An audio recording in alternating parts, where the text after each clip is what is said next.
the basis of what arbitration is, right? कि अगर हमने जिस तरह आपको पहले बताया we have जिज्ञास, right? We have panchayat और हमने वो सिस्टम को पीछे छोड़ा है and then we actually establish the courts. अब ऐसी क्या मुसीबत आन पड़ी है कि हम आप कोर्ट को भी छोड़ के we are again opting for the alternative dispute resolution, right? So जो अभी पहले सेशन में डिस्कस हुई थी what is negotiation, what is mediation, arbitration. So these are kind of the non-traditional method of dispute resolution. कि उसमें traditional आपकी पंचायत और जिज्ञास आ गई, राइट? उसमें भी आप उस चीज़ को रिजोल्व कर सकते हैं। बट द प्रॉब्लम इज कि मॉडर्न टाइम में आप उस तरह से चीज़ें अभी नहीं कर सकते। You need to have institutions, you need to have rules जो कि आप फॉलो करोगे, पार्टीज उसको करेंगी and then they have to be binding on the parties, right? कि वो उस चीज़ को इन्फोर्स भी करें। लाइक अभी ऐसे हमने बात नहीं की बहुत sophisticated, like we are going to do arbitration, third person Fahad mentioned a lot of time about coffee and I think I had enough coffee in the morning. So वो हम सब कुछ कर लेंगे, but if the conclusion of those proceedings are not binding on the party, then what's the purpose of doing all that, right? So अब हम उस चीज़ को पढ़ेंगे कि how the arbitration are going to initiate and then how the parties are going to enforce the findings of those. Is it second? The one.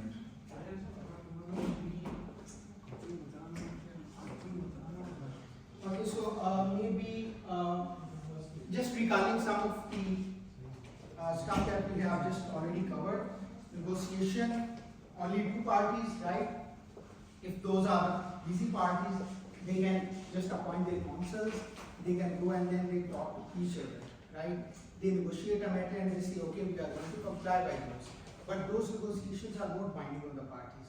If one party says, no, I don't want to do this, other party cannot force that part, right? And then the other one is the mediation. That's a further step up to those negotiations. Now you have a neutral third party, it's called a mediator, whose job is to actually facilitate the negotiation between the parties, right?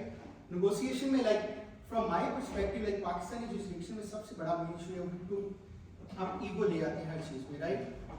We don't focus on the problem, we focus on the people कि यार मैंने इसको चीज़ में हराना है, मैंने इसको. So there is a saying in the dispute resolution that be hard on the problem, not on the people, so that you can actually resolve those problems. So जब वो चीज़ नहीं होती, then you invite someone to actually facilitate your communication. That is mediation. Again, that mediator cannot actually tell you what to do, right? He is gonna invite the options. अच्छा आप क्या चाहते हैं, आप क्या चाहते हैं? And then the parties are going to come to a consensus कि हाँ यार हम इस चीज़ को कर लेते हैं. But still the finding of those mediations are not binding on the parties. वो कैसे है? parties ने दोनों किए, neutral third party था, parties ने अपने agreement बनाया. अब वो agreement उसी तरह का होगा जैसे एक party normal contract बनाती है, right? Then you have to go to the court and enforce that agreement. And then उससे आगे जो एक और बड़ा step होता है that is arbitration. And arbitration में जिस तरह आपने mention किया कि हमारे जो प्रोफेसर है जस्टिस वाला, he mentioned arbitrator as a rented judge, कि आप एक जज को रेंट कर रहे हो, because जो कोर्ट में होता है the same stuff happens in the arbitration. कैसे arbitrator को आपने select किया, parties they presented their written submissions, notice of arbitration, response to the notice of arbitration, okay, and then you presented your arguments and then evidence and all that, and then they rendered an award which is actually binding. So that's something new for ADR arbitration, right? So then you can actually go to the court and enforce that award, right? Okay, so this is going to be the agenda for my presentation: how to initiate the arbitration proceedings, how the arbitral tribunal is formed. I think someone asked a question that whether the arbitrator would be impartial or not, whether if the FPR want to do something, then while we are going for the arbitration, it's something we are awaiting the national law. We are going to talk about that. Then we will see what are the duties and the powers of a tribunal, right? See, in judge, he is actually employee of the government, right? He has this whole system of courts.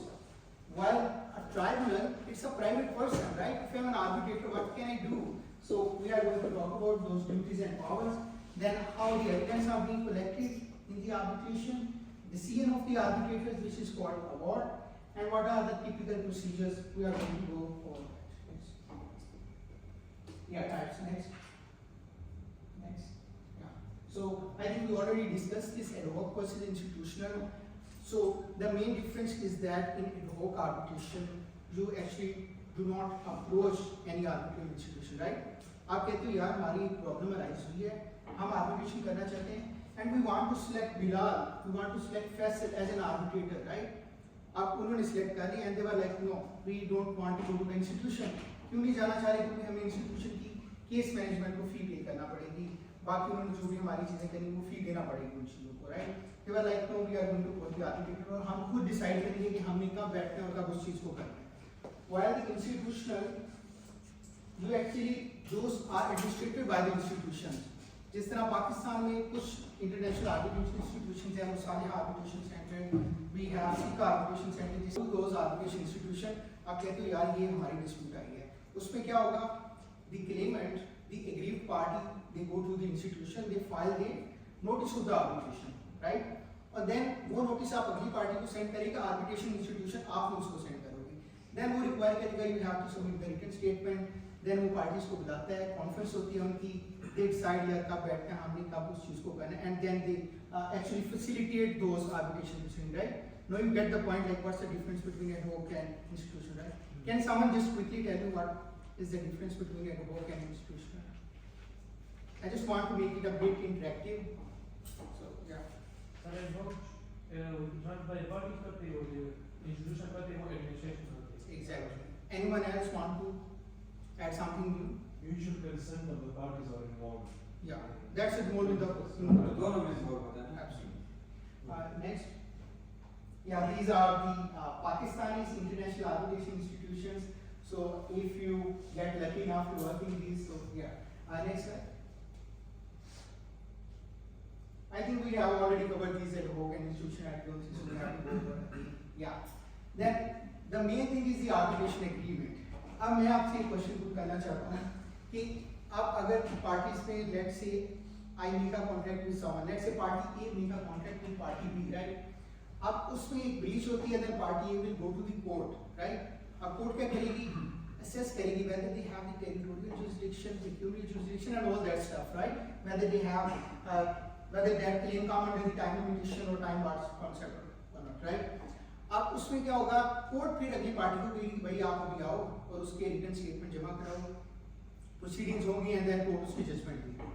लेकिन मेरा आप लोगों से ये question है कि अगर दो इंटरनेशनल पार्टीज एक जर्मनी से है और एक इंग्लैंड से है, उनको किसी फ्रांस के आर्बिट्रेशन इंस्टीट्यूशन की तरफ से नोटिस आता है कि भाई आप हमारे पास आके हमें रिटन सबमिशन करो। सो आप लोगों को क्या लगता है कि वही एक रैंडम फ्रांस में बैठा हुआ एक इंस्टीट्यूशन वही क्यों आपको एक चीज सेंड कर रहा है नोटिस कि आप हमारे पास आके जोड़ करो? Why not some other arbitration institution? How that arbitration institution going to exercise jurisdiction? उसके पास क्या रीजन है? ये तो मैं भी कर सकता हूँ, अपने इंस्टीट्यूशन बनाऊँ, किसी कंपनी को कह दूँ भैया आओ इधर जो आप लोग Mutual consent of the parties. I think they have special treaties or agreements. special treaty, mutual consent, Because the claimant has approached the institution. but if respondent say no, I don't want to go to France. Okay, yeah, that might be a good I point. personally think it's not possible because if another country is sending you someone or something, then that has to be from the courts. But if institution is sending you, then what do you think? What can be a I have rational to way? ignore it because I think that it's not, it could be, you know, like, Okay, it could be a fair scam enough. as well. Yes, I mean that's a good point if you are taking a layman approach. But this is where the concept of arbitration agreement come into play. इसमें क्या होता है कि जिस तरह हमने पहले session में बताया, arbitration is all about the consensus of the parties, right? दोनों पार्टी कंसेंट देगी तो आप arbitration में जाएंगे. Now parties made an arbitration agreement. उन्होंने कहा कि if any dispute is going to arise out of this contract जो उन्होंने बनाया, we are going to approach this institution. These are the arbitrators. This is going to be the law for those arbitration proceedings. This is going to be the seat of arbitration.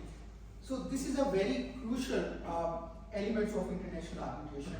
This is a cornerstone of arbitration. If you don't have arbitration agreement, as you said, why some random institution is sending me a notice? Because you have actually given a consent that this arbitration, specific arbitration institution is going to resolve my dispute, right? So these are the elements that should be present in arbitration agreement. Parties. That is optional when it's come to the arbitration clause. वो कैसे है, आपने contract बनाया, आपने let's say article 40 को आपने कह दिया जिससे कोई arbitration clause, वहाँ पे पार्टीज का नहीं होता। लेकिन अगर डिस्प्यूट अराइज हो गई है, then you want to resolve through the arbitration, आप arbitration agreement बनाते हो, उसमें आपने पार्टीज का नाम लिखते हो, of course you have to specify, then आपने ये कहना है agreement to arbitrate।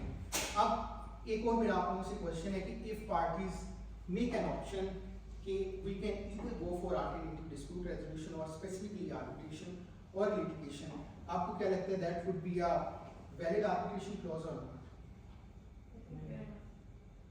How can you stress on that point? So rather getting into the courts proceeding, why not settle it outside the courts? Yeah, but in the arbitration agreement they provided a choice that we can either go for arbitration or litigation. Do you think that going to be a valid arbitration agreement? Yes, I think they can, Can you explain how? like they have discretion. Okay. Yes. This can't be valid because arbitration is an alternative way to solve the dispute. Fair enough. Anyone else from this side? Why you guys are so quiet? They are so quiet. But it depends on case, it may be arbitration. Okay, so taking this example, let's say two parties they say we can either go for arbitration or litigation, right? So I am party A, I go to arbitration, you are party B, you go to the court. अब क्या होगा? उधर भी proceeding चल रही है, इधर भी चल रही है. It's valid legal. Exactly. This is not a valid arbitration agreement जिसमें आप डिस्क्रिप्शन देते हो पार्टी को कि आप ये भी कर सकते हो, वो भी कर सकते हो. Agreement to arbitrate का essence ये है you have to do arbitration. If you are providing an option, then other parties को बिल्कुल मिल जाएगा to initiate those court proceeding. आप arbitration जिस तरह से mention किया, you are avoiding those litigation proceeding. So this has to be an agreement to arbitrate, no other option. And then we have the choice of arbitration rules. You have to tell whether you want to go for the London Court of International Arbitration, Singapore, Hong Kong, all those arbitration institutions. Seat or place of arbitration. Again, this is a very kind of important concept in arbitration. Seat of arbitration, let's say parties say we want London as a seat of arbitration.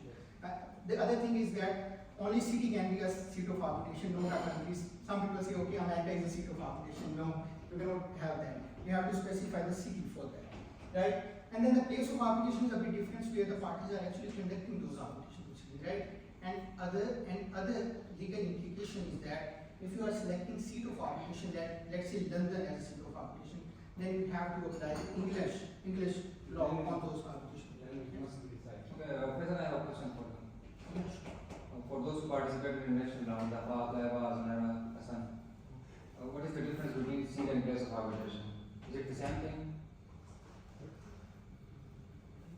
Anyone else? See, all place the same thing. Seat average from the arbitration, seat of place average from the rules and regulations. Yes. Exactly. Wow. Okay. So you have to actually see a place can be a cyber place, right? You can do it on a Zoom if the party is agree. They say, okay, we don't have time to travel to London. Actually, Pakistan में ये होता है कि जो भी investors के arbitration होते हैं, the Pakistani party they specifically choose London as a city. Then you have to specify the number of arbitrators, and those number of arbitrators should be odd number of arbitrators. क्या मुझे कुछ बता सकते हैं कि odd क्यों होने चाहिए, even क्यों नहीं हो सकते? Decision का depend करता है, मतलब 50 नहीं हो सकता, even नहीं. Any other perspective? एक respondents लिखने में से तो एक हो गया होगा. Let's say party ने कहा कि हम 4 कर लेते हैं. फिर प्रिसाइडिंग आर्बिट्रेटर नहीं होगा, मतलब दो लोग. Deciding चाहिए तो neutral होगा. I just want to get a sense of it कि हम कोर्ट में कहते हैं कि डिविजनल बेंच का कांसेप्ट है, I hope you familiar with it, कि 2 जजेस कार्य होते हैं. क्या 2 जजेस नहीं कह सकते यार मैं ये कहता हूँ, कहते मैं ये कहता हूँ? Sir, majority. Why not in arbitration? Decision बाइस किया सकते हैं. If vice decision, then why should I think arbitration proceeding? There is no like way out enforcement. Sir, majority को देखा जाएगा. Exactly. So arbitration में ये है कि you cannot actually have a stalemate condition के जहाँ पे arbitrators divide एक party को करेंगे एक party को. You need to have an odd number कि जहाँ पे majority होगी you have to go with that. Okay. And yeah, the language of arbitration, this is really important. I mean अगर पेशावर में आते हैं हम लोग और ट्रेडिशनल फैमिलीज हैं, हम उनको कहते हैं यार हम अंग्रेजी as a language of arbitration करेंगे. वो कहेंगे भाई लाले मुझे समझ ही नहीं आ रही, आप उसमें करो ना, उसमें पश्तो में, ताकि we can understand those, right? And at international level, this is really important. अगर पुर्तगाल की पार्टी या जर्मन की, and another thing, like जो जर्मन और डच people हैं, they are really concerned about their language. Vienna में हम गए, हम बहुत कहते थे यार हमें रास्ता बताओ, they don't talk in English. वो कहते भाई हमारी लैंग्वेज बोलिए, बोलो हम इंग्लिश बोलें, even if they know that. So that's really important, language of arbitration. ये इंग्लिश में कहते थे हमारी language. Yes. Next slide. Okay, these are the sample arbitration clauses which actually give the power to the arbitration institutions, right? So this is ICDR, American Arbitration Association. This is a sample clause for that. This is Singapore International Arbitration Center, and then again you have to really assess that. And I hope in the arbitration clause that we have provided for the ADR mock assignment, we have included that as well. So that's going to be really important. We are going to ask question about that. So you really have to see what is going to be the scope of arbitration, how many arbitrators are there for, and then what's the language, and whether the contract is governed by the same law that is governing the arbitration. What is actually arbitration clause? What do we mean by arbitration clause? Sir, like dispute must be resolved by arbitration. तो ये क्या होता है, कहाँ पर होता है? Sir, in a contract agreement. इसमें क्लॉज होता है कॉन्ट्रैक्ट में कि in case of any dispute हम ये चीज ये मामला arbitration में लेके जाएंगे. Yeah, thank you, sir. So now we are going to dive into, like, now we have understand कि एक random arbitration institution in France, why they are sending us a notice, right? I mean वो मेरा cousin नहीं है तो मुझे कह रहा है कि यार आ जाओ आप भी फ्रांस में, right? So we have established that how those arbitration institutions actually exercise the jurisdiction. Why? Because arbitration agreement, it's a party. I give the consent to that arbitration institution. Yes, you can resolve my dispute, right?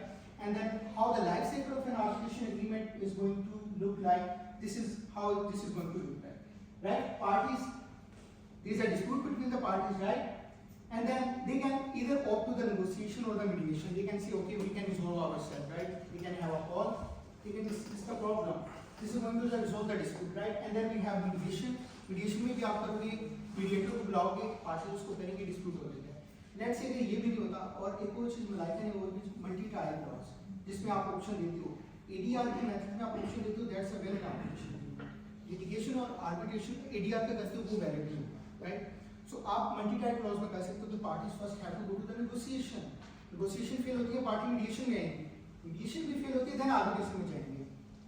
आप मेरे आपसे question ये है कि arbitration में भी अगर नहीं होती तो फिर party ना जाएंगे. Can you please repeat multi-trial? Yeah, okay, I will just come to that. So multi-trial clause is that the clause that actually provided different options to the parties कि वो उस sequence के साथ जाएंगे. वहाँ पे भी आपको option ही provide करेंगे, आपको sequence ही कहेंगे कि first party have to go to the negotiation. Negotiation में क्यों जाएंगे? Because it's a time effective and cost effective. दोनों parties मिल रही है, ना तो tribunal को आप पैसे दे रहे हैं, ना आप arbitration institution को आप उसकी case management को पैसे दे रहे हैं, right? आप negotiation करते तो part हल हो जाता है. But again, negotiation they are not binding. Negotiation ही होती है, आप कहाँ mediation में जाओगे. Again, mediation is not binding. Then the arbitration करना है. और यहाँ पे किसी ने mention किया कि arbitration से भी होता है, फिर हम court में जाएंगे. What's the rationale behind it? Like कैसे? सर ये स्टेट प्रोसेस 230 हम अगर यूज लेंगे उसमें भी ये सर वो arbitration सिस्टम में उसको 200 को सदस्य नहीं दिखेगा लेकिन फिर भी वो कोर्सेज पाएंगे उसमें कैसे. So there are two crucial points to this one. First, we talk about the arbitrability कि कुछ dispute है जो arbitration की तरफ से आप नहीं resolve कर सकते. Murder case नहीं कर सकते आप resolve arbitration से, right? आप civil business की आप चीजें करोगे. What's the reason कि murder का नहीं हो सकता, civil का हो सकता है? like आपने rent a judge वाला concept ठीक है, आपने उठाया, आप argument they, why not? Exactly. This is a crime against state. Yes, sir. State आपको कभी भी allow नहीं करेगी. Sir, one more thing. Sir, ये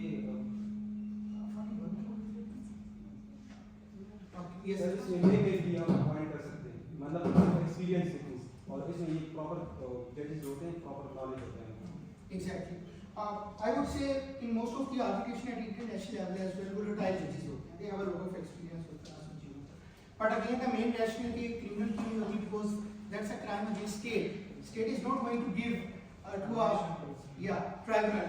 And again, as you said, the arbitration proceedings they are confidential. वो तो बाहर ही नहीं आएंगी. Courts में तो आपका public record आ जाता है, right? So court is going to say we have to be transparent. यहाँ पे क्या होगा तो लोगों को पता चलना चाहिए उसमें. That's what was my question actually. Yeah, the ADR and the litigation.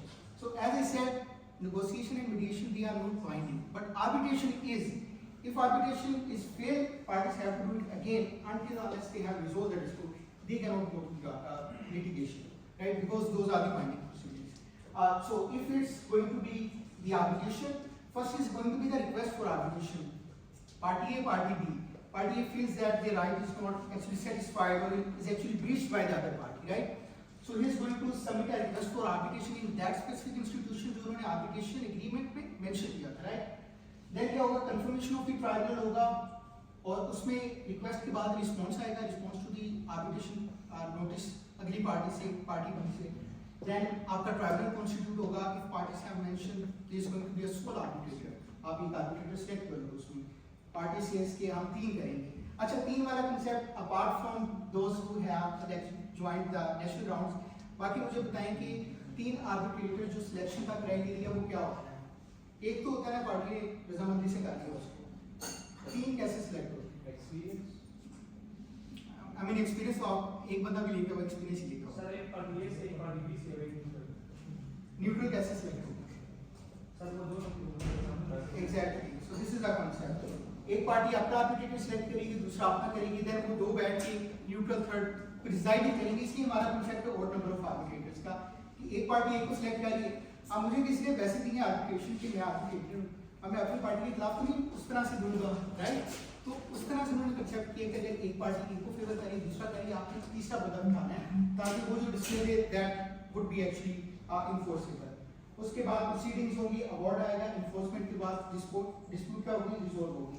And these are the jurisdictional phase, merit phase आता है, एंड देन आपने डैमेजेस फेज. जुरिसडिक्शन का ये है कि पार्टी भी कहती, पार्टी भी कहती भाई इस ट्राइब्यूनल की जुरिसडिक्शन ही नहीं है, मैंने जिसको कंसेंट ही नहीं दिया, आर्बिट्रेशन एग्रीमेंट ही हमारा इनवैलिड है. देन उस चीज की भी कॉन्टेस्ट जो होगी उसको डिटरमाइन करना वैलिड है या नहीं है, वो भी आपका कौन करेगा? आर्बिट्रेटर ट्राइब्यूनल करेगा कि whether they have the jurisdiction और नॉट. बाकी मेरिट्स में आएगा कि डिस्प्यूट के एक्चुअली क्या है. डैमेजेस फेज में वो कहेंगे कि यार अगली पार्टी को कितने डैमेजेस मिल सकते हैं. Next slide please. या next. Yeah. So first you have to send a request for arbitration, notice of arbitration, and then answer a response from the other party. Next. Yeah. This is how the arbitral tribunal is going to form, right? So most of the arbitration institutions they have actually included in their rules क्योंकि हम इस arbitration को कहते हैं it's a time effective, right? अगर आपका arbitral tribunal 2 माह में select हो रहा है, this is not going to actually make parties good कि arbitration हम कर रहे हैं तो it's going to resolve dispute early. So उस base की वजह से most of the arbitral tribunal they have actually mentioned the number of the days के जिसमें आपने arbitral tribunal को constitute करना है, right? So in this I don't know which arbitration institution is there, but typically they actually give a deadline for 90 days कि आपने उस पर करना ही करना है. If parties still don't agree, then tribunal जो आपका institution आपने select किया है, they will help you out to form that tribunal for you, right? And then strategic importance होती है कि आपने arbitration is only as good as the arbitrator. इसकी इस statement के पीछे मुझे कोई कहानी बता सकता है how? एक अच्छा arbitrator ही अच्छी arbitration proceeding से क्या बुलाता है? एक्सपीरियंस ज़्यादा.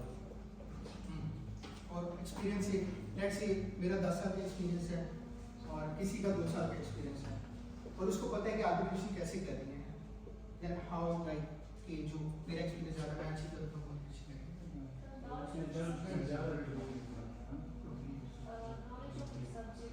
या नॉलेज होती है. सो आपने जितना अच्छा आर्बिट्रेटर सेलेक्ट किया होगा और रेलिवेंट एक आईटी के रिलेटेड की डिस्प्यूट है, आपने सिविल इंजीनियरिंग वाला बंदा उठाया how is going to solve the dispute. You have to look for the relevant person. और इसीलिए अच्छा आर्बिट्रेटर कौन होगा? एक कंस्ट्रक्शन प्रोसीडिंग में आईटी वाला अच्छा आर्बिट्रेटर नहीं हो सकता, right? You have to select the relevant person. That's why this जितनी आर्बिट्रेटर अच्छा होगा उतनी आर्बिट्रेशन प्रोसीडिंग्स अच्छी होगी, right? And then implication for style of proceeding different हो सकता है different institution में. Some says okay you can actually submit the response to the arbitration proceeding in 60 days, some say in 30 days. So style of proceeding is different. Approach to evidence, quality, efficacy, decision making, and award for admission. It's actually all depend. I mean, our professor he actually tells that these ADR system they are like dance, they are like songs. They change every time depending on the circumstances. Chances जिस तरह का case होगा they actually modify themselves accordingly. Yes. Okay, so these are the important consideration. So requirement we have to look for the nationality, expertise as specified in the arbitration clause. So if someone is from UK, right? So वो कौन सा legal system को follow कर रहे हैं? That's a common legal system, right? कि आपके presidents को follow कर रहे हैं. French का आप लेके आते हो वो civil legal system कर रहे हैं. You don't care about the cases क्या decide judge ने किया. It's like जो मेरे पास अभी knowledge है और जो authorities हैं I'm going to decide on that. I don't care what like 40-50 साल पहले किसी जज ने फैसला किया I'm not going to be bound by that. लेकिन यूके वाला कहते हैं कि no इस तरह की चीज पहले हुई है रिजॉल्व हुई है I have to apply the same law. क्योंकि हमने उस चीज को क्वेश्चन को लेके आना. Nationality is going to matter a lot.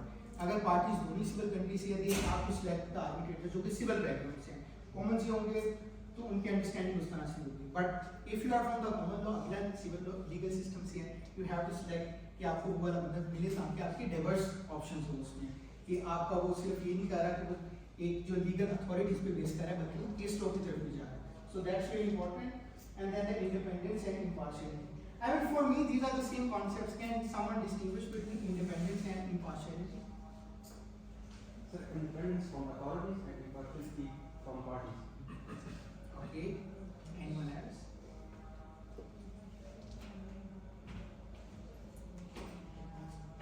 I mean, दोनों same है ना कि उसको unbiased होना चाहिए यार. Yes, sir. लेकिन but there is a difference between these two terms. That's why I It asked. means that we should not be forced by upper authorities or other people. Perfect. That would be an independence. Yes. What is impartiality? Like they should not look at the parties, but they should look at the facts of the dispute between people. Yeah. Unbiased. That's a good answer. That's a correct answer, right? There's a difference. So, there is a very minute difference between these two. Independence is actually the external factors. कि वो arbitrator ना तो किसी के जो है ना वो पार्टी की फोर्स में आके कोई काम कर रहा है या लेट्स सी एक जगह पे स्टेट है और एक जगह पे प्राइवेट पार्टी स्टेट आर्बिट्रेटर को कहती है आपने ये ना किया तो हम आपकी कुछ भी इनकाउंटर कर देंगे या हम आपके सेंक्शंस लगा देंगे जो भी है या हम आपके बिजनेस को जो है ना वो हर्ट करेंगे. Independence is all about the external factor कि बाहर की तरफ से क्या होता है. इम्पार्शियलिटी इज मोर इंटरनल कि जो आर्बिट्रेटर है डिसीजन देते हुए तो क्या वो एक पार्टी को ज्यादा बायसनेस तो नहीं शो करा रहा है नहीं यार मैं इसको ज्यादा दे देता हूँ without any good cause. So these are two difference and if any arbitrator found to be a dependent और partial against one party right then those arbitration proceeding will be quash. Like जो आप award लेके आओगे court में enforce नहीं होगा क्योंकि एक वो तो एक प्राइवेट डॉक्यूमेंट है ना जिसमें हम कहते हैं piece of decree cannot decide the future. A piece of award cannot decide the fate of the party. जब तक आपने कोर्ट में लाकर उसको इन्फोर्स नहीं किया कोर्ट को पता लग गया वो इम्पार्शियल नहीं था they are going to set aside that award आपको दोबारा से स्टार्ट करना. That's very important. And then availability and responsiveness language skill उसकी किस तरह और पब्लिकेशन उसकी कितना है. पब्लिकेशन से आपको आइडिया हो जाएगा उस बंदे की थिंकिंग प्रोसेस क्या है वो किस तरह से चीज़ों को ज़्यादा करता है. End of course reputation it's really important in arbitration. Believe me arbitration community बहुत छोटी है. I'm talking about both international और Pakistani. And they are so supportive. आप जहाँ पे भी आर्बिट्रेशन वाले बंदे को देखोगे like they are very friendly और आपसे आगे मिलेंगे. लेकिन अगर आपने कुछ ऐसा काम किया है कि आपकी रेपुटेशन अफेक्ट हुई है और आपने कुछ गलत काम किया है बिलीव मी वो आपको सेकंड डोर नहीं देंगे वो आपको रिजेक्ट कर देंगे like that's my mistake. So that's very important. You have to build your reputation in this profession. I think someone wants to ask this. Yes, please. As if the decision is made by the arbitration tribunal, right, and if there is impartiality in that decision, why that party will go to courts? Can't you argue that the decision wasn't made by us, it was made by the tribunal? Okay, so you are saying कि tribunal ने एक party की favour में दिया है. Yes, impartiality also. Impartiality तो होना कि partiality है towards one party, right? Okay. So आप कहते हो कि क्योंकि उन्होंने ट्राइब्यूनल को खुद कॉन्स्टिट्यूट किया है तो वो उस वो भी कैसे ठीक है हम क्यों इसको enforce करें decision हमने नहीं दिया. Okay. डिसीजन हमने भी दिया ना. decision तो arbitration tribunal ने दिया. Okay. right? वो सही कैसे ठीक है decision तो उसने दिया हमने तो नहीं दिया. आप इधर क्यों आ? हाँ यही तो बात है ना कि आपने जो मैंने कहा अवार्ड की वैसे कोई वैल्यू नहीं है until or unless that is recognized and enforced by the court. Court उसको नहीं करेगी. एक लाइक मैंने अपना ट्राइब्यूनल सेट कर दिया यहाँ पे जो है ना एक मैंने कमरा ले लिया मैंने यहाँ पे जो है ना ऑर्डर लिख देता हूँ यार ये मेरा अवार्ड है ये पार्टी एक पार्टी को 2 करोड़ पे करेगी मैं उस पार्टी के पास लेके जाता हूँ, एक थप्पड़ भी लगाता और कहता भाई निकलो यहाँ से। I mean I cannot do anything, right? अब क्योंकि इंस्टीट्यूशनल हमने ADR को इसलिए किया है ताकि हम एक कोर्ट को अप्रोच कर सकें। हमने वो अवार्ड कोर्ट में लेके जाना है और कोर्ट को कहना है please turn it into a degree, उसको कोर्ट ऑर्डर में कन्वर्ट करेंगे। कोर्ट ऑर्डर में कन्वर्ट हो गया, देन आपके पास स्टेट पावर है, आपके पास कोर्ट है, आप जाकर उसको इन्फोर्स करा सकते हो। अगली पार्टी नहीं कंप्लाई करी, आप उनकी एसेट्स बेच दो, आप जो भी उनका जो भी एग्जीक्यूशन जो भी सब कुछ होता है CPC के कॉन्सेप्ट्स है। I don't want to go But there. if you have to go through all the entire process again, then why not? Yeah, that's a good- that's In a- the first place, why go to the tribunal? Yeah, that's a good question and a lot of people actually confuse this कि हम कहते हैं कि arbitration में जाएंगे तो 2 माह में हो जाएगा मसला, 4 माह में हो जाएगा, लेकिन पाकिस्तान नहीं है हम लोग, हम दोबारा कोर्ट में जाएंगे। तो अगर हम कहते हैं कि कोर्ट में 15-16 साल लगने हैं तो वो जो हम 4-5 माह पहले वाले जाए करें वो क्यों करें, why not we just jump to the court पहले करें। अब आर्बिट्रेशन में ये है कि जब एक कोर्ट के पास अवार्ड आ जाता है, the court does not have the power to look at the merits of the case. वो ये नहीं कहेगा कि ट्राइब्यूनल ने डिसीजन ठीक दी है कि नहीं, they will look at the procedural aspects. वो देखेगा क्या जो आर्बिट्रेटर था वो इम्पार्शियल था या पार्शियल था। उसके बाद वो देखेगा क्या किसी पार्टी को हक दिया गया था और दूसरी पार्टी का हक नहीं दिया गया था। Let's say tribunal allow the evidence of one party, उन्होंने पहले सबमिशन नहीं दी, बाद में उन्होंने उसको नहीं करवा दिया, राइट, अगली पार्टी को उन्होंने मना कर दिया, या एक पार्टी को उन्होंने ज्यादा टाइम ऑफ हियरिंग दिया, अगली पार्टी को नहीं। If these are going to be things then आपकी कोर्ट उसको सेट असाइड कर सकती है, वरना वो ये नहीं देखेगी कि पार्टीज का डिस्प्यूट क्या था, उनका मसला क्या था, जो आर्बिट्रेटर थे क्या उन्होंने ठीक हल किया, उसमें ही जाएंगे। They are just going to look at the few of the procedural aspects और उसमें आपको 2 से 3 प्रोसीडिंग्स लगेंगी। दैट्स व्हाट आई एम ध्यान। अगर लगता है कोर्ट्स को कि हाँ इन्फोर्सेबल है, दिया दोनों convert it into a degree, अगर नहीं है देगा सेट असाइड, वही दोबारा जो आप हल करो। Did you get the point, right? Okay. Next slide. Okay, so I just asked this like before कि 3 कैसे select होते हैं. So there are kind of certain advantage or disadvantage. Like अगर मेरे पर्सपेक्टिव से कहीं मैं कहूँगा यार एक ही मैं 3 बंदों से मसला हल कराता हूँ ना, डाइवर्स एक्सपीरियंस होगा, जितने बंदे होंगे उतने ज़्यादा एक स्पेशल उस तरह से ओपिनियन आएगी।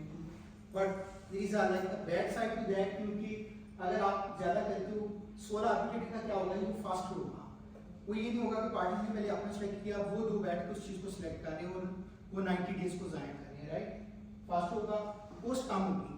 अब इन्वेस्टमेंट आर्बिट्रेशन में आप कमर्शियल में भी काफ़ी पैसे हैं, लेकिन मैं कह रहा इन्वेस्टमेंट आर्बिट्रेशन में एंड आर्बिट्रेटर चार्ज $3,000 1 घंटे का, लाइक और आपको कोई जॉब नहीं देती इसमें। 1 घंटे का ये नुसरत राशि है, उन्होंने भी इन्वेस्टमेंट में काम किया। She talk about that, like ये मेरे नहीं है, उनके वर्ड्स हैं कि 1 घंटे का $3,000 मिल रहा है, तकरीबन रफली इट्स लाइक 9 से 10 लाख आपको 1 घंटे का। If you are going to hire 3 person, आपको कितना $9,000 देनी पड़ेगी। अगर आपकी डिस्प्यूट ही आपकी माशाल्लाह से $15,000 की है, 9,000 के आपने कर लिया है, यू आर डन, राइट। सो आपने क्या करना है, एक आर्बिट्रेटर सेलेक्ट करना, थोड़ा सस्ते वाला यार कोई ले दे के 1,000-1,200 रुपये आ जाए। Arbitrators of the argument कि ये less costly exactly less costly in a sense कि आपको टाइम बचा रहे हैं। कोर्ट में आप अगर 16 साल जाते हो, आप डेट पे डेट लेते हो, इन दैट सेंस वो एड अप होके आपका दैट्स एक्चुअली। लेकिन फिर भी I have the same belief कि arbitration is not a cost effective, it actually required. This is not for a lay person कि जिसकी कोई फैमिली डिस्प्यूट, किसी की मुर्गी चोरी हुई है, arbitration is not for that person. Business community के लिए जिनके लाखों करोड़ों डॉलर एट स्टेक होती हैं और उनको चाहिए होता है एज सून एज पॉसिबल उनकी मसला हल हो। If they like go to the court और कोर्ट स्टे पे स्टे दिए जा रहे हैं, उनका तो बिजनेस वहीं पे खत्म हो गया। So that's why it's not cost effective in that sense. लेकिन हाँ, अगर हम टाइम ड्यूरेशन देखते हैं कि 15-16 साल अपील पे अपील सुप्रीम कोर्ट तक जाता है, in that case we can say कि यार हाँ उस तरह से है। उसके बाद cost effective.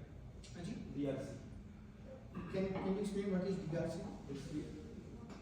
Dispute resolution policy. Dispute resolution That's what the criminal cases are saying. Police station is in this setup issue. Yeah, I think yes of course. Like अभी तो इस तरह से हो गया कि इवन फैमिली कोर्ट्स में भी क्या हो रहा है, कोई डिवोर्स लेने आता है, कहते हैं भाभी आप जो है मीडिएशन करें, आप उस तरह से मसला हल करें। तो अगर आपका जो एग्रीमेंट होगा 4 माह बाद हम उस चीज़ को एक्सेप्ट कर लेंगे। पुलिस में भी इस तरह हो रहा है। बाकी जो आपकी हॉस्पिटल्स होते हैं वहाँ पे भी आपसे आर्बिट्रेशन का करवाया जाता है मीडिएशन का कि यार अगर आप हमारे साथ कॉन्ट्रैक्ट साइन कर रहे हैं एम्प्लॉयमेंट का, तो अगर कोई डिस्प्यूट हल करनी हुई हम करेंगे उस चीज़ को। Of course again that is going to be a cost efficient and time efficient. तो वो वही उसके बाद मैंने जैसे उसको ड्रैग किया। कौन से इसके क्या हो सकते हैं लिमिटेड पर्सपेक्टिव, जिस तरह मैंने आपको बताया 3 होंगे तो ज़्यादा मुझे ओपिनियन है, तो 1 होगी तो देखिए एक साइड से मैं कहूँगा ठीक है यार, मे बी आपने ठीक ही कहा होगा। And then the decision centralize होती है, एक बंदा दे रहा है उस चीज़ में, right. Appointment by the party agreement with institution, क्योंकि यहाँ पे ये नहीं कर सकते क्योंकि एक ही है तो एक पार्टी उसको अपॉइंट कर सकती है, या तो आप एग्रीमेंट में मेंशन करोगे कि if any dispute arise out of this contract we would like Faisal Hayat to resolve this dispute, specific करती है। वो नहीं करते तो हम इंस्टीट्यूशन के पास आएंगे because they are there to help us to facilitate those arbitration proceeding. उसमें क्या होगा, एक इंस्टीट्यूशन अपने पैनल ऑफ आर्बिट्रेटर्स को देखेगा डिपेंडिंग ऑन द प्राइस और उस तरह से रेलेवेंट एक्सपीरियंस के वो आपको बता देगा these are the arbitrators, do you think you want to select और we can select for you, right. तो उसमें वो सेलेक्ट हो जाता है। 3 में ये होता है डाइवर्स एक्सपीरियंस होता है, कल्चरल रिप्रेजेंटेशन हो सकती है, लाइक कॉमन लीगल सिस्टम का भी ला सकते हैं, सिविल लीगल का भी ला सकते हैं, kind of diverse.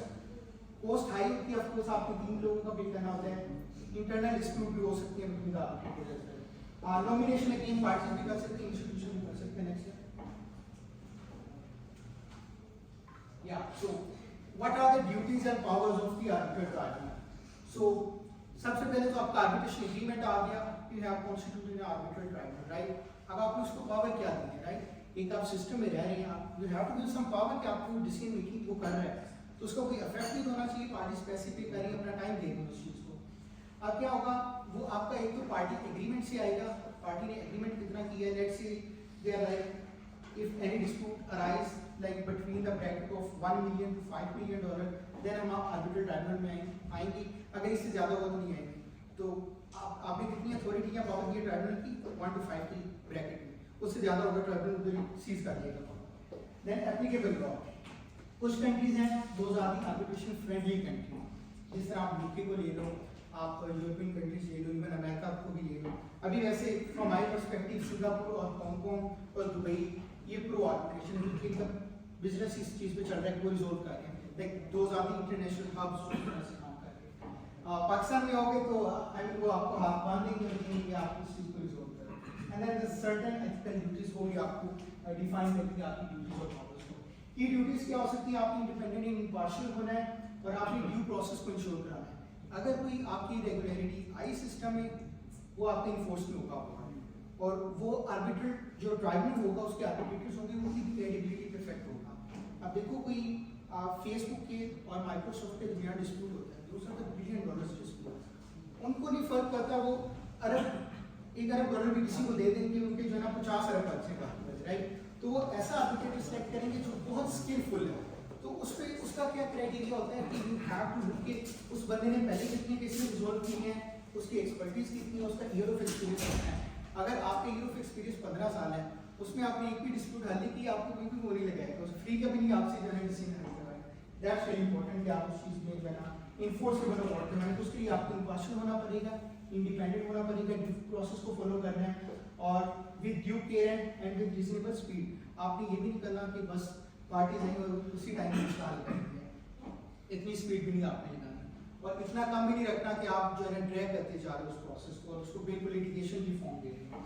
Additional duty में ये होता है कि set up the terms of reference, ICC में होता है ये, आईसीसी रूल्स में कि पार्टी सबसे पहले एक जो है ना टर्म ऑफ रेफरेंस होता है उनका, उसमें एक कंसेप्ट है आईसीसी कोर्ट और आईसीसी ट्राइब्यूनल।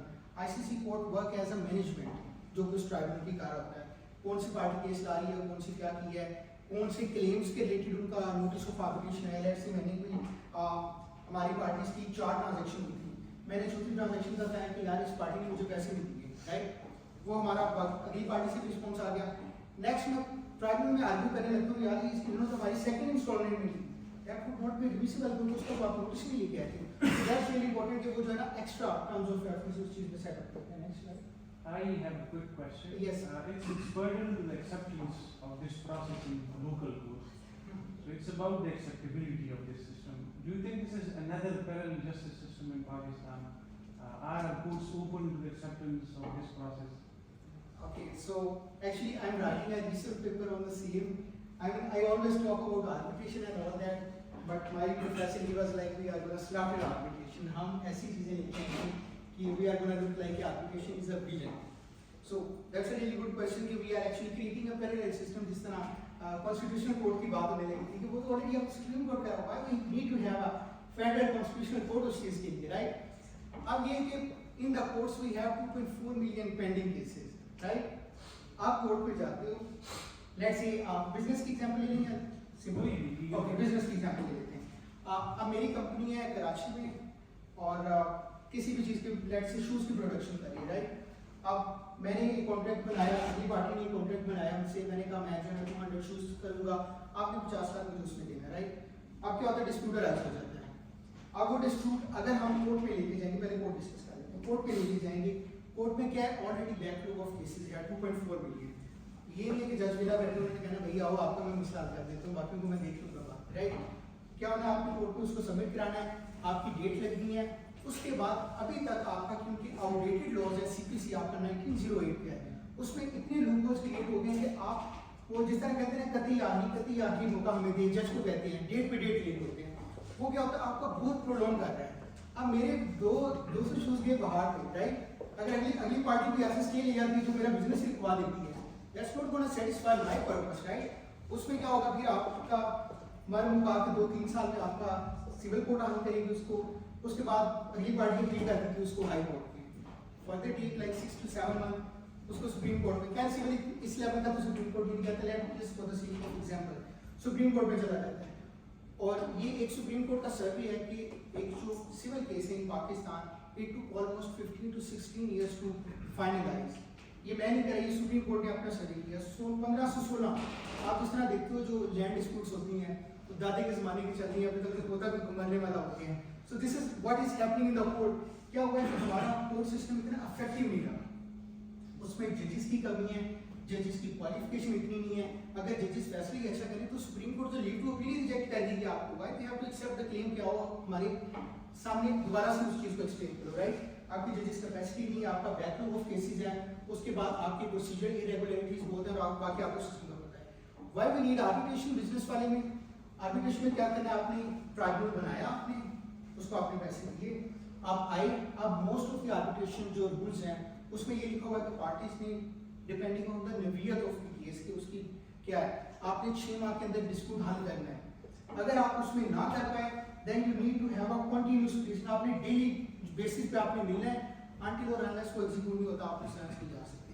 तो of course being a business person I would like कि मैं आर्बिट्रेशन की तरफ जाऊं और अपने मसले को 5 से 6 माह में हल करा दूं। दूसरा ये चीज़ है कि कोर्ट्स में आपके जो भी डॉक्यूमेंट्स होते हैं they become the part of the public record, everyone can see it, right. अब अगर मेरे वो शूज़ में वाकई मसला आ जाता है, सामने एक्सपर्ट से इसके नहीं यार ये तो रनिंग के लिए थी नहीं, आपने कैसे इसको बना दी, तो चलने के लिए नहीं है। अब जो आपके बाकी के क्लाइंट है वो भी आपके बाहर चाहिए क्योंकि उन्होंने आपकी हर कोई एक्सेस कर सकता है। अब आर्बिट्रेशन में क्या होगा, 2 ज़्यादा कॉन्फिडेंशियल जो भी मसला होगा दैट्स ग्रेट, उसको आप बाहर निकाल सकते। So I hope I give up. I think since your team is optically more closer to this process, you must have seen how courts or judges react to this process. तो मैं उस angle से देख रहा हूँ। Okay, so for the judges perspective, I think अगर हम पहले की jurisprudence पढ़ें क्योंकि कहती है empirical data as well कि कोर्ट में किस टाइम लिमिट में दीवार अगेंस्ट द आर्बिट्रेशन और किस टाइम में भी उसके फेवरेबल है। 1940 का एक्ट भी देख लो, वो अभी डिस्कस करेंगे आगे। उसमें भी लगता है कि कोर्ट ही मसला हल कर रही है, कोर्ट ही कह रही है आप विदेश जाओ, कोर्ट ही कह रही है मैं आर्बिट्रेटर पॉइंट करती हूँ, what's the point for arbitration, this is not an outside the court dispute resolution, right. लेकिन अभी ये हुआ है कि अभी आपकी judiciary they are more inclined to the arbitration. आप 2.4 कैसे उस चीज़ को हल करोगे, राइट। तो अभी जो है आप जुरिस्प्रूडेंस देख लें, जस्टिस जवाद हैं लाहौर हाई कोर्ट के, वो आप उनकी जजमेंट देखिए they are more into the arbitration. और उसके बाद आपका लीगल सिस्टम पर डिपेंड करता है कि उसको कोर्ट कैसे परसीव करे। जज ने अपनी तरफ से अपना पर्सनल पर्सपेक्टिव नहीं, he has to look at the law. और जो चीज़ है 1940 वाला आपको नहीं कह रहा, दैट्स आउटडेटेड लॉ। आपका इंडिया में 1996 में अपना लॉ चेंज कर चुका है, नया भी लेके आ चुका है, we are still in the process, अभी 2024 वाला आया है।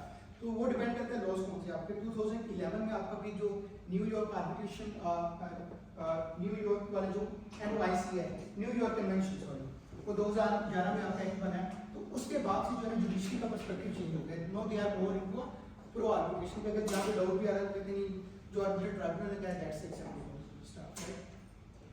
Okay, My question is a bit connected to the previous one. Sure. As you said,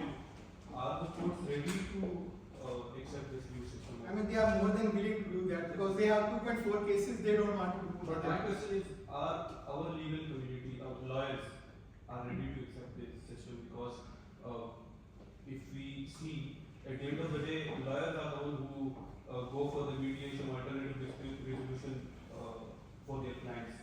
When the court directs it, lawyers decide this कि जाना है कि नहीं. तो एक लॉयर है वो एक आपने जैसे बताया कि एक जनरेशन टू जनरेशन केसेस चल रहे हैं सिविल केसेस और वो उससे ऑलरेडी अर्न कर रहा है. तो एक लॉयर अपनी पाव पे कुल्हाड़ी क्यों मारेगा? वो कहे कि 30 दिन में जो मसला हल हो रहा है उसको जो सिस्टम हल कर रहा है उस तरफ जाएगा. Brother ask a very good question और सेम इन्होंने क्वेश्चन जब मैं इनसे कन्वर्सेशन कर रहा था कि यार मतलब मुझे क्या पड़ी यार, मैं आर्बिट्रेशन में माशाल्लाह से केस लाऊं, मैं डेट पे डेट लेता जा रहा हूँ. मैंने जाना तो क्लाइंट को कहना यार 1000 2000 दो ना यार, मैंने फोटोकॉपी करानी, मैंने कहना है अपने मुंशी को यार इस 2000 दो ना फोटोकॉपी से करानी है. यस, लेकिन हम इस टाइम कहाँ पे खड़े हैं एज अ स्टूडेंट? मैं तो लॉयर ही हूँ अभी तक, राइट? मैंने तो अभी कोर्ट में मुझे उस तरह से नहीं इफेक्ट उस चीज़ नहीं किया. वाई नॉट कि हम आर्बिट्रेशन को लेके हैं बजाय इसके कि हम पर्सनल इंटरेस्ट को यूके में बाहर की कंट्री में चलें तो that's considered as secret profession कि आपके हाथ में दिया जाता है यार कि किसी बंदे को क्या हक मिलना है. जुडिशरी का देखिए आपको डिसाइड कर रहा है. आप एज अ लॉयर आप किसी वल्नरेबल पर्सन को कोर्ट में लाके रिप्रेजेंट कर रहे हो, आप उसके लिए अपने पर्सनल इंटरेस्ट को सेटिस्फाई कर रहे हो, then I mean you can do और आदत में जो भी आपका सीधे है. बाकी ये कि आप as a we as a young students या लॉयर्स हम ये कर सकते हैं कि अगर हम ADR का करें तो ADR के केसेस हमारे पास आएंगे ना, we can still have the money. मैंने आपको बताया कि यहाँ पे आप क्विकली मनी को अर्न कर सकते हो. 3000 डॉलर आपको मीटिंग में मिल by you have to concern about those 3-4 हज़ार for every patient, right? So it's not a conventional way, so in a country like Pakistan, it's very hard to convert the society to get what it I mean is. that's why we are here, right? I mean कोई भी वैसे बंदा होता you cannot imagine कि यार इधर India में कोई चीज़ हो रही होती थी जो but we are here. सबसे पहले इस तरह की चीज़. अभी इस्लामाबाद में कोर्ट असिस्टेड आर्बिट्रेशन भी आई हुई है, तो they refer certain cases to arbitration क्योंकि उस सिविल कोर्ट या हाई कोर्ट के बाद आर्बिट्रेशन सेंटर उन्होंने एक ट्राइब्यूनल बनाया होता है तो उसको रेफर करते हैं. ज़्यादातर सिविल या कॉर्पोरेट नेचर के जो केसेस हैं तो they are trying to tend toward arbitration. Like they are if a case can resolve easily to an ADR mechanism, why should we go for litigation? तो वो भी उस तरफ रुझान बढ़ता जा रहा है. और आजकल आपने सुना भी होगा कि एक हवा सी निकली है आर्बिट्रेशन की पूरे पाकिस्तान में. तो thanks to US State Department of Commerce, they've been trying really hard to engage academia through students. They are also involved with the judiciary, Justice Mansoor Shah साहब जिस तरह इन्होंने mention किया. इसी तरह प्राइवेट लेवल पे जो बड़ी बड़ी कंपनियां हैं कॉर्पोरेट सेक्टर पे पाकिस्तान में, they are also involved with them. और with गवर्नमेंट के स्टाफ है वो ministry of law and justice के साथ इन्वॉल्व है. तो वो एक मल्टी डायमेंशनली इस चीज़ को इंजेक्ट कर रहे हैं, which is a very good thing. They might have their own personal reasons for this thing, but it is also affecting our legal system in a very good way. So why not? Why not? So और दूसरा इसमें ये भी चीज़ आ जाती है जो आपके developed countries हैं, they are all interesting. अब let's say KFC की ब्रांच की एग्जांपल ले लेते हैं. वैसे तो बाइक करें, let's take some other example. चीज़ें के लिए लेते हैं. Let's say it's an international brand, US से. अब उन्होंने भी पाकिस्तान में ब्रांच खोल दी. If they see कि अगर यहाँ पे dispute arise, of course एक आप बिजनेस कर रहे हैं, there is always going to be disputes. कैसे हल होगी? अगर उनको पता है यार हमें कोर्ट में जाना धक्के खाने हैं, वही रहने देते हैं फिर हम. We are not going to go on that level, right? अब वो देखेंगे यार एप्लीकेशन फ्रेंडली है या नहीं है. अगर डिस्प्यूट आएगा तो वो आराम से हो जाएगा, कैसे होगा. तो अब ये एप्लीकेशन सिर्फ ये नहीं है कि एक वकीलों को सेट जो आप सेट लेके आप कह रहे हैं एप्लीकेशन होनी चाहिए.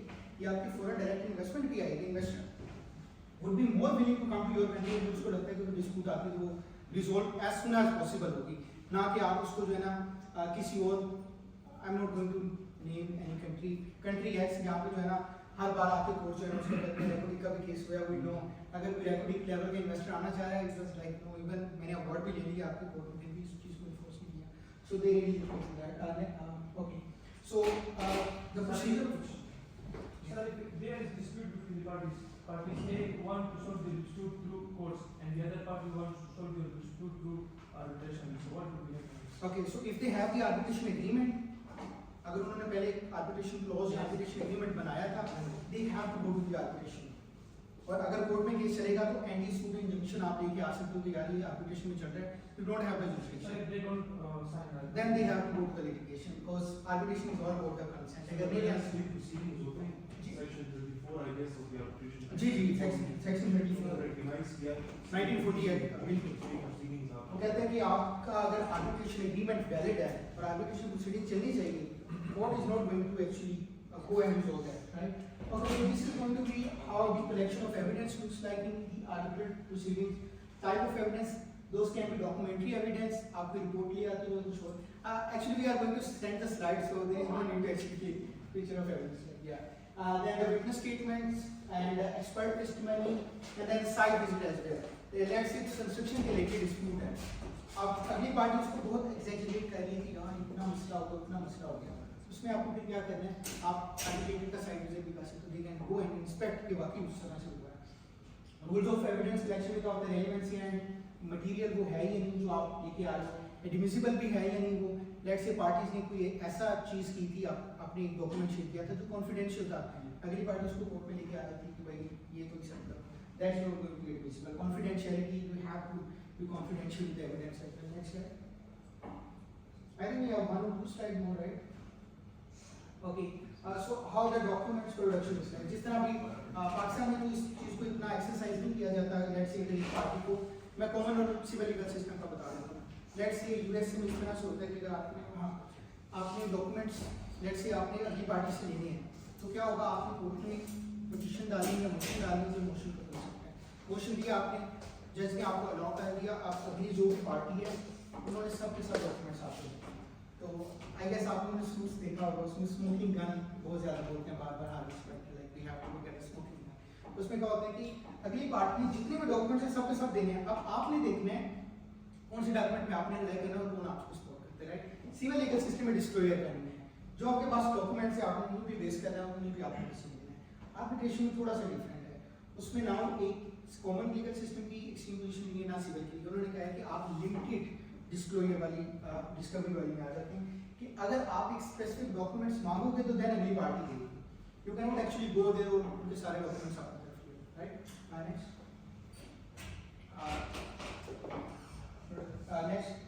आई think we have this is how the request is gonna look like. यहाँ पे आपको ये चीज़ लिखनी है, what kind of documents are required, किस चीज़ के लिए चाहिए, क्योंकि आर्बिट्रेशन में हम कॉन्फिडेंशियलिटी की बात करेंगे. अगली पार्टी अगर आपके सारे डॉक्यूमेंट्स आपको लेके आती है, this is not confidential. Next, okay, claimants reply. So if let's say party A send a notice of arbitration, party B send a response to notice of arbitration, and they are claiming something additional. कि यार इन्होंने तो ये चीज़ की है लेकिन we also have a probable claim. बजाय इसके कि नई प्रोसीडिंग स्टार्ट करेंगे उसी में उसका रिप्लाई दे देते हैं. जिस तरह आप अगर आप लोगों ने सीपीसी पढ़ी उसमें सेट ऑफ का क्लेम है, काउंटर क्लेम का, कि आपने रिटन स्टेटमेंट में उस चीज़ को लिखते बजाय इसके कि आप यहाँ सूट लेके आ रहे हो. उस तरह से ये कर सकते हैं Clement he can actually reply. उस तरह से उसका अलग से रिप्लाई आ गया कि यार इन्होंने we have claim something certain, ये वाली मेरे पास डिफरेंस है. उसके बाद ने रिस्पोंडेड रिजॉइंडर, अब रिस्पोंडेड भी उसका रिस्पॉन्स दे सकता है कि वो उन्होंने उस चीज़ का रिप्लाई किया. And then pre hearing submission होगी, फाइनल स्टेज ऑफ आर्गुमेंट होगी और evidence before the hearing. Next,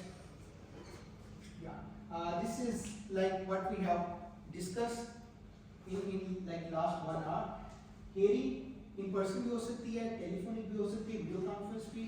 और पार्टी जो है टिपिकली वो एग्री करती है लोकेशन पे, उनकी फर्स्ट हियरिंग होती है कि यार नेक्स्ट कहाँ भी मिलना है हमें प्रोसीडिंग्स के लिए, राइट? ऑर्डर ऑफ प्रोसीडिंग में क्या होगा, अभी जो आपका मोक हमने असाइनमेंट अभी लेनी है, आई नो लोग बाकी हैं उसी वजह से, तो उसमें आपने पहले क्या करना है, वी हैव टू कम, और उस तरह से आपने पहले अपनी ओपनिंग स्टेटमेंट देनी है. एंड देन उसके बाद विटनेस एग्जामिनेशन हम नहीं करेंगे क्योंकि उस तरह से वो बहुत एक्सटेंसिव हो जाना था. ओपनिंग स्टेटमेंट ये जो आर्बिट्रेशन में होता है इंटरनेशनल लेवल पे, विटनेस एग्जामिनेशन होती है, फिर आप एक्सपर्ट बुलाना चाहते हो उसको बुलाते हो, और देन आपके क्लोजिंग आर्गुमेंट्स होते हैं. Then it's the trial who will decide किस पार्टी को देना है. पोस्ट हियरिंग में ये होता है कि पार्टी एग्री कर सकती है कि पोस्ट हियरिंग बिलीफ भी उस तरह से कर दी, और statement of cost submission of cost भी कर सकती है कि कितना है, क्योंकि लूजिंग पार्टी जो है ना आपको जिस तरह से किसी में भी होता है कि अगली पार्टी जो है ना जो एक्सपेंसेस इनकर की है during the processing the other party has to expend. Okay, decision of the arbitrators में award, it's a written and recent, final और binding होता है. जिस तरह आपको बताया ये नहीं हो सकता कि negotiation, mediation से arbitration बाकी को चले जाए, right? आपने उस तरह से हल देना है because this is binding और enforceable है, कोर्ट में जाना उसका enforce करना है. award के contents क्या होंगे, किस तरह होगा, जिस तरह judgments का होता है, आपके बेनिफिट्स होते हैं, पार्टीज के आर्गुमेंट्स होते हैं, कोर्स का अपना रैशनल ऑथेंटिसिटी होता है और इस काइंड ऑफ उनकी अपनी रैशनल और कंक्लूजन होती है। अवार्ड में ये होता है फाइंडिंग्स ऑफ इफेक्ट होगा, क्या हुआ था, कंक्लूजन ऑफ लॉ उन्होंने क्या बेस किया था और रिलीफ क्या ग्रांट किया। Okay, this is how enforcement is going to look like. आपने रेलिवेंट कोर्स में जाना है, लेट्स से मैं पाकिस्तान से हूँ, मेरे खिलाफ अवार्ड आया है, अगली पार्टी पाकिस्तान में आएगी, ना कि वो इंडिया में चली जाएगी या किसी और कंट्री में, because I don't have assets in that country. उसके बाद फैसिलिटेट करना है प्रोसेस को, ये जो न्यूयॉर्क कन्वेंशन है 1958 की, क्या कोई मुझे बता सकते हैं इस Pakistan signatory of this convention और पाकिस्तान की नेशनल लॉ में है कि कन्वेंशन? मैंने सेशन की स्टार्टिंग में बताया था 2011 का जो एक्ट है फॉरेन अवार्ड्स का। उसके बाद अवार्ड को चैलेंज करने आर्टिकल 5 में आएंगे, बिकॉज जो अपील का कंसेप्ट है this is very limited to the application, right. और ग्राउंड ये हो सकते हैं, पाकिस्तान की पब्लिक पॉलिसी हो सकता है कि आपने ऐसा कानून बनाया जो उस कंट्री के खिलाफ था, राइट। रेपुटी केस में हमने क्या लिया था सुप्रीम कोर्ट ने, ये वर लाइक बलूचिस्तान की गवर्नमेंट के अंडर जो आपने एग्रीमेंट पार्टीज में बनाया था वही इलीगल था, तो आपको जो भी आपने एप्लीकेशन की this is going to be illegal, it's against the public policy of our country, तो वो उस तरह से होगा। Next slide. Okay, so these are the recent emerging issues. You can actually opt for different, you can do the mediation, right? And then you can opt for the arbitration and then mediation, like you can actually switch that. Again, you can go for the arbitration, and if you feel like, no, this is taking a lot of time and parties understand ke where they are actually standing, तो वो mediation में जाकर उसको agreement अपना बना देंगे। पाकिस्तान में आपको क्या लगता है कि कहाँ तक development हुई arbitration? This next slide is going to be the last one. So Pakistan में arbitration का status क्या है? कौन सी development हुई है? Sir, I have a question. Yes. Sir, if the decision of arbitration is against the state, so can state overturn that decision? Of course, they can. Under the argument of public policy, they are going to say it's against the public policy of our country. They are not going to enforce that. They can just reject that. Award और public policy के दरमियान जो contradiction आएगी तो public policy prevail करेगी। State would always prefer it's on law और international law. तो ये सबसे बड़ा डिफरेंस है जो कोई भी स्टेट यूज करती है अपने इंटरनेशनल एग्रीमेंट्स में, उनको फ्रस्ट्रेट करने के लिए कि हमारी पब्लिक पॉलिसी के खिलाफ है। बट इसमें भी हुआ था ना कि उन्होंने कहा था कि पाकिस्तान ने कहा था कि this is against public policy, और public policy is defined very vaguely in our legal system. At one or at other point you have to make this clear. हर एक चीज को पब्लिक पॉलिसी में ले आते हैं, लेकिन वो रिकॉर्ड के प्रोजेक्ट से बलूचिस्तान में फैमिली को की बीवी रोज दे this is against public policy. No, हम किसी भी चीज को पब्लिक पॉलिसी में ला के जवाब बना लेते हैं एक आर्बिट्ररी अवार्ड को सेटिस्फाइड करने के लिए। तो यही एक मसला है पाकिस्तान में, पब्लिक पॉलिसी को हमें ठीक तरीके से इंटरप्रेट करना है।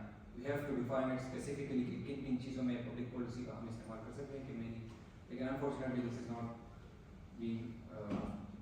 अगर ये केस चले जाए इंटरनेशनल कोर्ट्स में फॉर आर्बिट्रेशन इन्फोर्सिबिलिटी के लिए, और उधर वो country the country feels like it is not bound to it, where accept नहीं करता, and it's a strong country, like for example Russia, then what happens? Then it loses its status of being a member of or a signatory of their specific treaty. तो उसके साथ जो purse and privileges आती है, आपकी international collaboration आती है, basis आपकी पूरी कंट्री क्रॉस बॉर्डर बिजनेस पे रन करती है। तो प्राइवेट सेक्टर पे, गवर्नमेंट सेक्टर पे जो भी बड़ी बड़ी कंपनियां हैं, दे वांट तो you don't have a choice. In a country like Pakistan, you don't have a choice. You have to comply with international regulations to actually survive. तो ये चीज़ें। अच्छा, इसमें एक और पॉइंट है कि कुछ कंट्रियाँ उनका कंसीडर करो आर्बिट्रेशन, अमेरिका कर लो, आप को Dubai, Singapore type countries. Russia को काइंड ऑफ कंसीडर किया जाता है कि अगेंस्ट द आर्बिट्रेशन, कोई अवार्ड आता है कि they are like to enforce. वहाँ पे आपके पास दो ऑप्शंस आ जाते हैं। यहाँ तो आप बस अवार्ड को लिए बस चुप कर जाएगा, उस पार्टी के बाद दूसरे बात भी नहीं जाएगा अगर उनको पता नहीं हमारे साथ हल होना है, राइट। सेकंड ये हो सकता है कि आप किसी ऐसी कंट्री में जाएं जहाँ पे उस पार्टी की एसेट्स हैं। रेकोडिक में भी ये हुआ था कि स्टेट पाकिस्तान के हर कंट्री में एसेट है ना, आपके इन्वेस्टेज हैं, बाकी आपकी चीज़ें हैं। रेकोडिक में भी क्या हुआ, वो पार्टी अगली आपकी कंट्री में गई और वहाँ पे जाकर उन्होंने इन्फोर्स करवा दिया। आप ये कर सकते हैं इंटरनेशनल, आप किसी और कॉन्ट्रैक्टिंग स्टेट में चले जाएं, उसको इन्फोर्स करा, उधर आपके एसेट्स हैं, कोर्ट क्या करेगी, डिग्री में कन्वर्ट करके आप यूज कर हमारा वो रोजवेल्ट होटल है, तो उन्होंने चीज कर दिया था ना, तो फिर वो recording की वजह से it was worth $500 million and they seized it as the property. You can always, if country is not accepting, you can go to It is the other property of Pakistan International Airlines, so they seized it until or unless Pakistan ended their penalty. So Yes. Sir, can one institute transfer its case to another institute? Like in Singapore Institute transfer case? Upon the request of the party. yeah, Party can do anything. everything is done with the consensus of parties. So if parties don't want that, they cannot do it. You have to do it as parties wish. Yeah, so this is the, I would say, a big improvement in the ADR framework of Pakistan. This is just a bill. It still have to be passed by the National Assembly, but I hope they can do it like a bit earlier. So ये भी आपका जो आपके sir की code है 1940 act का वो भी इशू है डिफाइंड की एप्लीकेशन और कोड आप ही की वो पोस्ट टाइम इश्यूज को लेकर राइट तो ये अनस्वीकार मॉडल है जो इंटरनेशनल लेवल पे हर कंट्री ऑलमोस्ट इसको फॉलो करती है so it's based on that so I actually have written an opinion article on this arbitration bill you can always go to this Kluwer arbitration उस चीज को access कर सकते हैं अगर आपने जानना है कि पाकिस्तान में arbitration का क्या स्टेटस है तो ये ADR ODR यूके की इंटरनेशनल फॉर्म है उनके लिए मैंने लिखा था you can access that is well और वैसे अगर आप उससे भी अपर लेवल की चीज सोच रहे हो कि इन्वेस्टर स्टेट आर्बिट्रेशन कैसे होती है रेगुलेटरी केस और इधर उधर वाला you can actually go to that as well and या this is just a summary कि आप इनिशिएट कर रहे हैं ट्राइबल फॉर्म होगा प्रीलिमिनरी कॉन्फ्रेंस होगी रिटन सबमिशन आएगी हियरिंग होगी पोस्ट हियरिंग और अवार्ड हो जाएगा and like this is the conclusion की एफिशिएंसी को और ग्लोबल इन्फोर्समेंट को enforce करना है. So that's all from my side and I think you guys can take you guys maybe can take 5 to 10 minutes to prepare the case and then we can have a mock assignment. Case file brief for those that is I think we should have we should give them a big yes. I mean we can give actually we have put that but still need to हमने ये सोचा कि we want to अभी interesting और interactive इस sense में कि अभी आपको पता है हॉल में वो स्मोक वाला सीन है एक्चुअली टेलर्ड दैट इस तरह से इस असेसमेंट को कि हम उस तरह से करते हैं ताकि आप जो रिसेंट और ये आप उनमें नई नोबल नहीं लेके आए उस चीज़ को तो अभी ये आपका प्योर एयर सॉल्यूशंस है this is a service provider और अर्बन डेवलपमेंट और डेवलपमेंट अथॉरिटी मैंने इसलिए लिखा कि डिस्क्रिमिनेशन और capital city right so urban development authority और प्योर एयर सॉल्यूशंस इनके दरमियान कॉन्ट्रैक्ट होते हैं 1 ईयर पायलट प्रोजेक्ट के लिए उसमें उनका कॉन्ट्रैक्ट की स्पेसिफिकेशंस क्या हैं कि जो प्योर एयर कंपनी है सर्विस प्रोवाइडर है उन्होंने 58 प्योरिफिकेशन यूनिट्स को एक्चुअली उन्होंने देखना है पूरी थ्रू द कंट्री और उसके बाद जो एयर क्वालिटी है उन्होंने उस चीज़ को मेंटेन करना है राइट उसके बाद जो ये आपकी लायबिलिटी किस पे आ रही है प्योर एयर पे कि उनके ये फंक्शंस हैं ये ड्यूटीज उन्होंने अंडर द कॉन्ट्रैक्ट करना है अर्बन डेवलपमेंट का क्या है उन्होंने पे करना है कितना $100,000 पर मंथ का तो अगर 1 ईयर का हो रहा है तो ऑलमोस्ट 1 बिलियन बन जाएगा आई होप 1 बिलियन सो और ये कंटेंजेंट होगा ये नहीं होगा कि उन्होंने पे करना है अगर वो 10% उनकी रिडक्शन आती है एयर क्वालिटी बेहतर होती है 10% देन उन्होंने उस चीज़ को पे करना है और एक और उन्होंने दोनों पार्टी की कंडीशन डाल दी है कि अगर आपकी जो कॉन्ट्रैक्ट का आपने लिखना है या टर्मिनेट करना है तो आपने 30 दिन पहले का नोटिस देना है अगर आप 3 दिन से पहले का 30 दिन से पहले का नोटिस भी देंगे that would not be a valid termination right अगली पार्टी की मांग होगी then we have actually included the arbitration clause और ये हम आपका असेस करेंगे कि आपने उस चीज़ को कैसे अप्रोच किया है अब डिस्प्यूट अराइज क्या हुआ है कि क्लेमेंट के जो फैक्ट्स हैं जो उन्होंने नोटिस ऑफ एप्लीकेशन में लिखा है कि उनकी क्या ग्रीवेंसी उन्होंने क्लेम किया है तो जो यूडीए है उन्होंने पेमेंट देना छोड़ दिया है 4 माह के बाद राइट यानी कि $400,000 उन्होंने पे किया राइट और उन्होंने कोई नोटिस भी नहीं दिया हालांकि कॉन्ट्रैक्ट में आपकी रिक्वायरमेंट थी 30 डेज नोटिस की राइट उसके बाद उन्होंने आर्ग्यू किया कि हमारी जो उनकी मंथली रिपोर्ट है उसमें 7% रिडक्शन आई है जो भी डस्ट पार्टिकल स्मोक था उसमें राइट तो यानी कि 6 माह में उन्होंने कहा था 10% होना चाहिए तो 4 माह में 7 अभी स्टिल हैव लाइक 2 मंथ उस चीज़ को अचीव करने के लिए राइट एंड देन उन्होंने क्या किया कि अभी तक उनको $2,000 जो है ना अनपेड है यानी कि अगर 4 महीने हाफ उन्होंने पेमेंट की हाफ नहीं पेमेंट की राइट और 30 डेज का अगर रिस्पॉन्डेंट क्या आर्ग्यू कर रहा है उनकी जो फैक्ट्स हैं वो कहते हैं कि भाई आपका जो हमने टर्मिनेट किया है क्योंकि आपकी जो परफॉर्मेंस थी वो सेटिस्फैक्ट्री नहीं थी, आपने गोल कमेटी किया, हम क्यों उस पर पे करेंगे प्रॉपर नोटिस के पीछे पड़े। और उन्होंने कहा आपने 10% तक ही उस गोल को मीट किया, सीजनल चेंजेस का आप उस तरह से नहीं ले सकते, और अगेन कॉन्ट्रेक्चुअल ऑब्लिगेशन को नहीं किया, तो इसलिए हमने उस चीज़ को अवॉइड कर दिया। अब आप लोगों के लिए टास्क ये है कि आप लोग टीम बना लें। आई वुड से कितने लोगों की 6, 9 और 12, हाँ 2 आप कर लें, आप टीम अपने साथ, जैसे कि आपने कोई टीम बनानी है, अगर आप नहीं बना रहे तो हम आपकी बना देंगे, that's not a big problem. So हम क्लेमेंट और रिस्पोंडेंट में डिवाइड करेंगे आप लोगों को, तो आप लोगों को 5 से 10 मिनट देंगे, आप प्रिपेयर करें अपने आर्गूमेंट, एंड देन आप लोग बैठेंगे 2 काउंसलर्स, हम 2.5 3 मिनट को देंगे, दूसरे को देंगे और अगली पार्टी को। This is how we are going to do this one. अगर किसी का क्वेश्चन है वो पूछ सकते हैं, और क्योंकि 16 आर्बिट्रेट भी होगा तो एक में आफाक आ जाएगी, एक में मैं We don't expect legal arguments, so laws. At least what we have learned इतनी Factual arguments बना लें. We don't expect you guys to do research and all that stuff. बस factual arguments बना के बस आप थोड़ा सा just want to see के, and we just want to give you experience के how an arbitration proceeding work. और arbitrator किस तरह से पूछ सकते हैं. It requires notice and response to notice. I think you can just write something on the page और आप मुझे दे दें। Also response notice. नहीं हम कह रहे हैं कि अभी आप अपने ग्रुप बना, जी अभी आपने 2 के ग्रुप बना लें, एक बना लें, हम आपको बताएंगे कि आपकी कौन सी साइड है, आप उसको प्रिपेयर करना स्टार्ट कर दें, अभी बनाने आप जैसे भी आप अगर आप